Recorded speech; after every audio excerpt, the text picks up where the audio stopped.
Reliance positive तो Nifty भी positive है, रिलायंस नेगेटिव तो निफ्टी भी नेगेटिव। कितनी सच्चाई है इस बात में, चलिए आज जानेंगे इस वीडियो में हम कि क्या रिलायंस निफ्टी को चलाता है या एचडीएफसी या आईसीआईसी बैंक निफ्टी को चलाता है। बहुत सारी बातें होती कि आज रिलायंस पॉजिटिव था तो इसलिए निफ्टी में एक बड़ा मूवमेंट हमको मिला, और रिलायंस नेगेटिव था तो निफ्टी में हमको एक डाउनफॉल भी देखने को मिला। हेलो एवरीवन, मेरा नाम है सतीश कुमार, और इसके पहले हम वीडियो की शुरुआत करने से पहले मैं आपको बता दूं कि हम इस वीडियो के लिए पहली की सीरीज़ हम ऑलरेडी कंप्लीट कर चुके हैं, जिसमें मैंने बताया हुआ है आपको कि निफ्टी के अंदर कौन कौन से सेक्टर्स आते हैं, सेक्टर्स के अंदर कौन कौन से स्टॉक्स का कितना वेटेज दिया हुआ है, कितना वेटेज आता है। आज के इस वीडियो में हम डिस्कस करने वाले हैं कि जो बातें हमारे सामने अक्सर आती हैं कि रिलायंस कितने पॉइंट्स निफ्टी को चलाता है, या एचडीएफसी बैंक कितने पॉइंट निफ्टी को चलाता है, या आईसीआईसी बैंक कितने पॉइंट निफ्टी को चलाता है, वो सारी बातें आज आप लोगों के सामने मैं क्लियर कर दूंगा इस वीडियो में। तो वीडियो को एंड तक बने रहिएगा। अगर चैनल पर नए हैं तो चैनल को सब्सक्राइब कर लीजिए और बेल आइकन को प्रेस करना बिल्कुल मत भूलिएगा। शुरुआत करते हैं बात की जो सारे स्टॉक्स का जो वेटेज है उसके बेसिस पर ये निफ्टी को कितना मूवमेंट करवा पाते हैं। चलिए, तो सारी चीजें मैंने आप लोगों के लिए प्रॉपर कैलकुलेट करके रखी है। तो इसके लिए मुझे क्या करना पड़ेगा, आपको आना पड़ेगा स्क्रीन पर, मुझे भी दिखाना पड़ेगा आपको स्क्रीन। तो स्क्रीन पर देखिए मैंने पूरी कैलकुलेशन करके रखी है कि एचडीएफसी के 1 रुपए के मूवमेंट के साथ निफ्टी के अंदर कितने पॉइंट का मूव आने वाला है, रिलायंस के 1 पॉइंट मूव के साथ निफ्टी में कितने पॉइंट का मूव आने वाला है, साथ ही साथ आईसीआईसी बैंक का कितना कंट्रीब्यूशन होता है निफ्टी के अंदर। तो देखिए सिंपली आपको यहां पर मैंने एक एक्सेल शीट ओपन कर रखी है, और इस एक्सेल शीट में देखिए आपको दिखाई दे रहा होगा सारी चीजें। तो हम यहां पर देखते हैं इस एक्सेल शीट में आपको क्या क्या चीजें दिखाई दे रही है। तो आज हम बात करेंगे ओनली किस इंडेक्स के ऊपर, निफ्टी के ऊपर, ठीक है। तो उसी के आगे साथ में ये देखिए यहां पर हमने इंडेक्स निफ्टी लिया हुआ है, साथ ही साथ निफ्टी का आज का प्राइस मैंने लिया। आज का प्राइस मतलब आज डेट कौन सी है जब ये वीडियो में शूट कर रहा हूं, 11 जुलाई। इसका 1% मैंने यहां पर निकाल लिया कि निफ्टी का 1% कितना होगा, 243.15 1% हो रहा है निफ्टी का, ठीक है। वहीं पर कौन कौन से स्टॉक्स मैंने यहां पर लिए, तो मेजर 10 स्टॉक्स मैंने लिए हैं जिसका वेटेज निफ्टी के अंदर आता है। पहला स्टॉक्स, उसका हमने स्टॉक का नाम लिया, वेटेज लिया हुआ है, स्टॉक का प्राइस क्या है वो हमने यहाँ पर लिया हुआ है। 1% स्टॉक्स में मूव होगा तो कितने पॉइंट मूवमेंट आएगा, निफ्टी में कितना कंट्रीब्यूट है, और 1 पॉइंट के साथ साथ वो कितने स्टॉक्स में मूवमेंट आने वाला है। ये सारी चीज़ें मैंने यहाँ पर आप लोगों के लिए बनाया हुआ है, ठीक है। तो सबसे पहले हम आते हैं एचडीएफसी बैंक पर। एचडीएफसी बैंक का वेटेज कितना है, 11.95 का।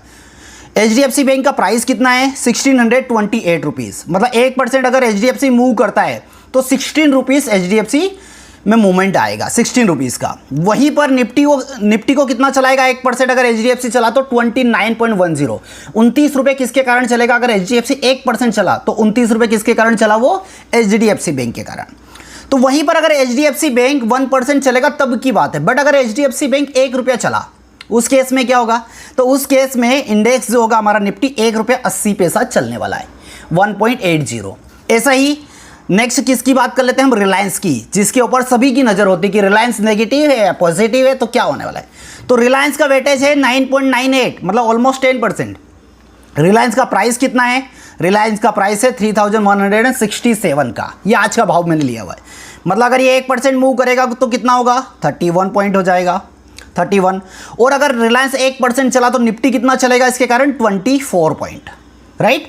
अगर रिलायंस 1 रुपया मूव किया, बड़ा स्टॉक से 1 रुपया कोई बड़ी बात नहीं है, तो अगर 1 रुपया मूव किया तो इसके कारण निफ्टी कितना चलेगा, तो 0.80, मतलब कि 80 पैसा निफ्टी चलेगा रिलायंस अगर 1 रुपया चला तो, ठीक है। वहीं पर मेजर में कौन सा है, थर्ड हमारे पास आईसीआईसी बैंक है। आईसीआईसी का वेटेज कितना है, 7.95, प्राइस है 1242, राइट। और वहीं पर डिवाइडेड पॉइंट है, मतलब कि अगर ये 1% चला तो निफ्टी को 19 पॉइंट चलाएगा, और आईसीआईसी बैंक अगर 1 रुपया चला तो वहीं कितना चला देगा निफ्टी को, 1 रुपया 60 पैसा, ठीक है। वहीं पर इन्फोसिस देखिए, इन्फोसिस के 1 रुपये का मूवमेंट के साथ हमको 80 पैसे का मूवमेंट निफ्टी में मिल रहा है। वहीं पर एलटी की बात कर लेते, 1 रुपया चलने पर 30 पैसा चलेगा। वहीं पर टीसीएस की बात कर लीजिए, टीसीएस 1 रुपया चलने पर 20 पैसा चलता है। वहीं पर आईटीसी 1 रुपये चलेगा अगर, तो वहीं पर कितना चलता हुआ दिखाई दे रहा है, 2 रुपये चलता हुआ दिखाई दे रहा है। वहीं पर अगला नेक्स्ट हमारे पास भारतीय एयरटेल आ गया। भारतीय एयरटेल अगर 1 रुपया मूव करेगा तो कितना दिखाई दे रहा है हमको, 60 पैसा चलता हुआ दिखाई दे रहा है। एक्सिस बैंक आ जाइए, एक्सिस बैंक की बात करें तो 1 रुपये पे 60 पैसा चलेगा।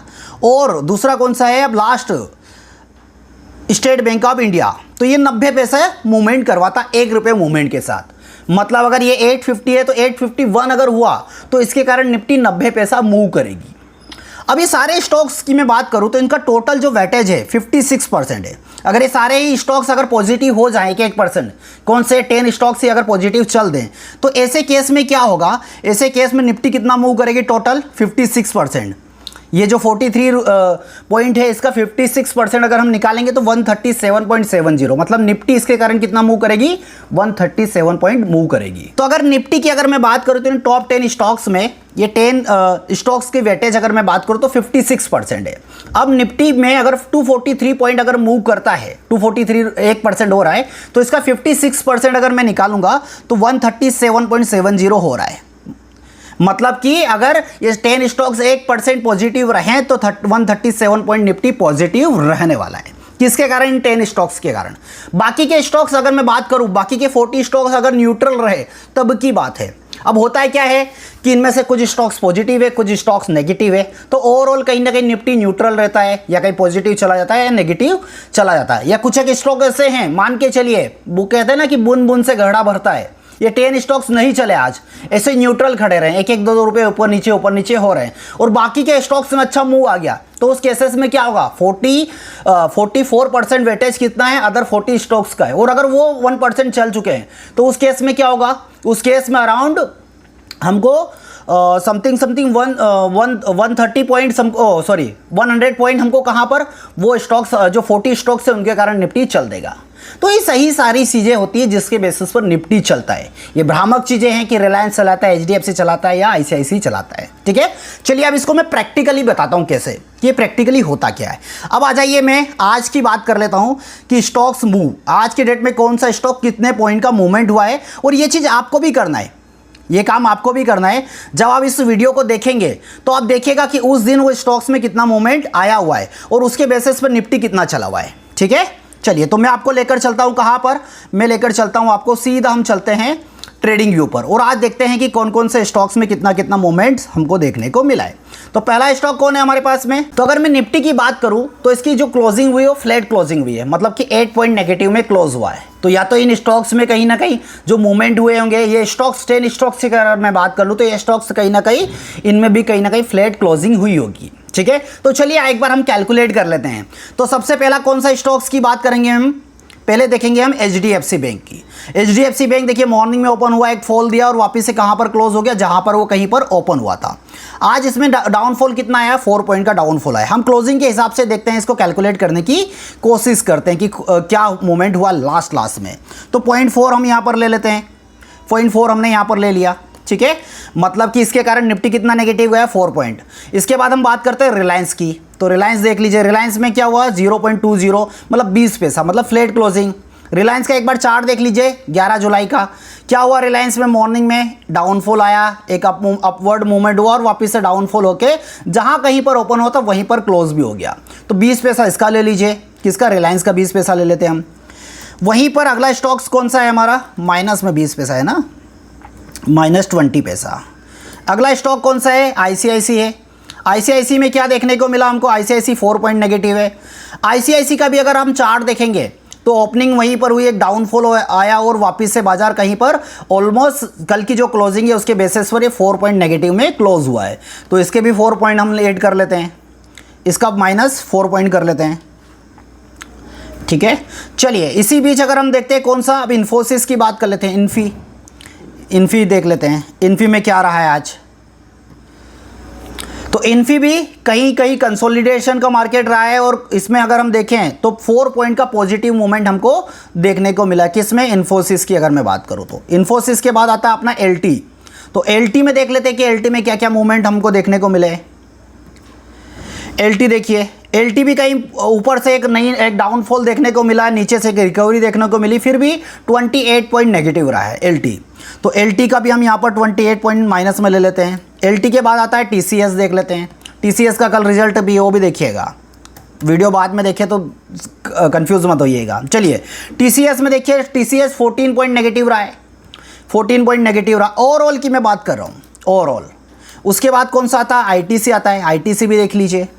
ये सारे स्टॉक्स आपको भी खुद से कैलकुलेट करना है, खुद से कैलकुलेट करना है। आईटीसी की बात करें तो आईटीसी 7 पॉइंट पॉजिटिव रहा है, आईटीसी 7 पॉइंट पॉजिटिव हो गया। अब कौन सा भारतीय एयरटेल बचा हुआ है, भारतीय एयरटेल एक बार देख लीजिए।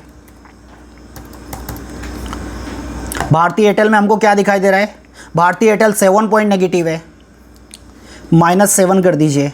उसके बाद अब बचा है एक्सिस और एसबीआई बचा हुआ है। एक्सिस बैंक हमारे पास ये रहा, एक्सिस बैंक 5 पॉइंट पॉजिटिव में रहा है। एक्सिस बैंक में भी एक अच्छा फॉल आया था और उसी बीच में हमको क्या देखने को मिला, एक रिकवरी भी देखने को मिली। उसके बाद आ जाइए एसबीआई में। ये जितने भी मोस्टली स्टॉक्स हैं इनमें हमको एक डाउनफॉल के बाद रिकवरी मिली। तो क्या बोलते हैं निफ्टी का भी कई चार्ट ऐसा तो नहीं था, वो भी मैं आपको दिखाऊंगा एक बार। एसबीआई देखिए 7.8 पॉइंट पॉजिटिव मान लीजिए, इसको 7.9 है, 7.7 है। चलिए पहले इसको कैलकुलेट कर लेते हैं।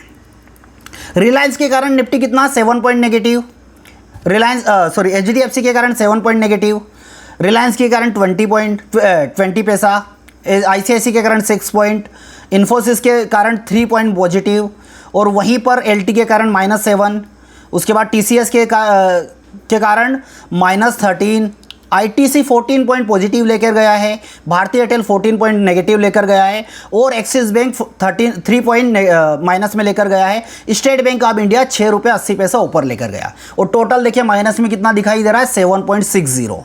मतलब कि हमारी जो कैलकुलेशन है वो ऑलमोस्ट वहीं पर आ रही है। और निफ्टी की क्लोजिंग देख लीजिए कहाँ पर हुई है, -8.50 पर।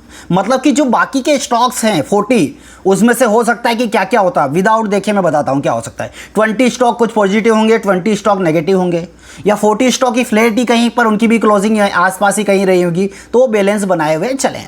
देखिए निफ्टी है ओपनिंग प्राइस यहाँ पर, उसके बाद एक फॉल देखने को मिला, कितनी बजे, 12 बजे के आसपास एक फॉल देखने को मिला। तो ये सारे स्टॉक्स में हम देखेंगे, आईसीआईसी में देखिए 12 बजे कोई फॉल आया था क्या, बिल्कुल आया। देखिए एचडीएफसी में कोई फॉल आया है क्या, बिल्कुल देखिए आया होगा। 12 बजे कहाँ है, ये वाला 12 बजे के आसपास। रिलायंस ने क्या किया था उस टाइम, बाजार को गिरने से बचाया हुआ। 12 बजे रिलायंस में क्या हाल थे भैया, रिलायंस में भी देखिए एक फॉल रिलायंस में भी 12 बजे के आसपास दिया हुआ है। वहीं पर एक्सिस बैंक के क्या हाल है, एक्सिस बैंक 12 बजे, एक्सिस बैंक में भी फॉल आया था। तो मतलब मोस्टली स्टॉक नेगेटिव, तो मार्केट नेगेटिव रहा था। तो ऐसी ही कैलकुलेशन के बेस पर डिसीजन लीजिए, हवाओं में बात नहीं करना है कि हवाओं में कुछ हो गया, कुछ पॉसिबिलिटी है, तो ऐसा कुछ भी नहीं है, ठीक है। नेक्स्ट वीडियो में मैं आपको बताने वाला हूं कि बैंक निफ्टी के अंदर एचडीएफसी और आईसीआईसी बैंक और एक्सिस बैंक, ये तीनों ही बैंक है जो बैंक निफ्टी और फिर निफ्टी दोनों को चलाते हैं, और इनके कारण इसका जो वेटेज है वो 50 to 60% का वेटेज इन तीन स्टॉक्स के कारण आता है। तो इनमें कौन कौन कितने पॉइंट्स ये तीनों स्टॉक्स चलेंगे, बैंक निफ्टी एंड फिर निफ्टी चलेगा, तो वो सारी चीज़ें मैं नेक्स्ट वीडियो में आपको बताऊंगा।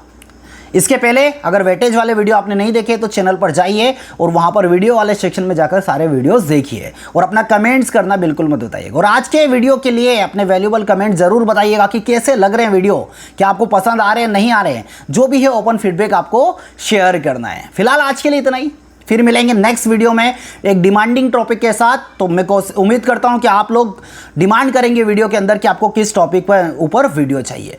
Thank you so much.